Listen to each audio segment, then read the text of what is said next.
পাগলে কি বলে, ছাগলে কি খায়।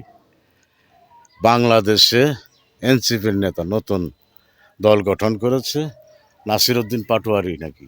সে বলছে বাংলাদেশে ৪০০ আসন, জন্মের পর থেকে শুনে আইলাম, দেখে আইলাম ৩০০ আসন, এখন বানায় ফেলেছে ৪০০ আসন। সেটা বাংলাদেশের বর্তমান সরকারের উপদেষ্টাকে বলছি, প্রধান উপদেষ্টা, আপনি কি ৪০০ আসন করতেছেন বাংলাদেশে? আবার ৩০০ আসনের থেকে ১০০ আসন বাড়াইতে পারছেন? ৪০০ আসনের থেকে না ৩০০ আসন ওই এনসিপির দলে পাবে। আর এই সালির সাওয়ালরা বলে কিনা ওদের দলের নেত্রী বলে, ওদের দলেরই মেয়ে একজন, ওকে বলে লাগান যাবে, এই লাগান্না পার্টি বলে ওদেরকে আবার দিয়েছেন বাংলাদেশের জাতীয় ফুল শাপলা ফুলের প্রতীক দিয়েছেন। হাস্যকর ব্যাপার।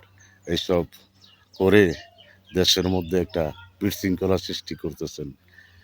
বর্তমান সরকারের উপদেষ্টাগণকে বলছি, ওদেরকে আগে সামলান, ওদেরকে আইনের আওতায় এনে বলেন ৪০০ আসন কোথা থেকে পেল, কে দিয়েছে তাদেরকে অনুমতি।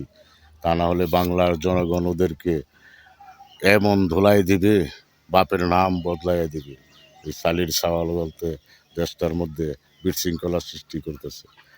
অতি শীঘ্রই তাদেরকে গ্রেপ্তার করে তাদের মুখ থেকে জবানবন্দি নেন, কেন বলেছে ৪০০ আসনের কথা। আর যেসব আচরণ করে মানুষের সাথে,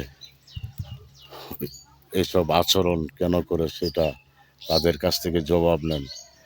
কেন মেয়েদেরকে নানান প্রস্তাব দেয় সেটা তাদের কাছ থেকে জবাববন্দি নেন। আইনশৃঙ্খলা বাহিনীকে দিয়ে ওদেরকে ধরিয়ে নিয়ে তাদের কাছ থেকে সেই জবাববন্দি নেন অতি শীঘ্রই। না হলে তারা এই দেশের মধ্যে আরও অনেক কিছু বিশৃঙ্খলা সৃষ্টি করবে। তাদের বিরুদ্ধে অনেক তথ্য এসে গিয়েছে, তারা নাকি দুর্নীতিতে সেরা হয়ে যাচ্ছে। আপনার সরকারের দুর্নাম করতেছে ওরা। ওদেরকে অতি শীঘ্রই সামাল দেন, তা না হলে দেশের মানুষ আপনাদের কাউকে ছাড়বে না।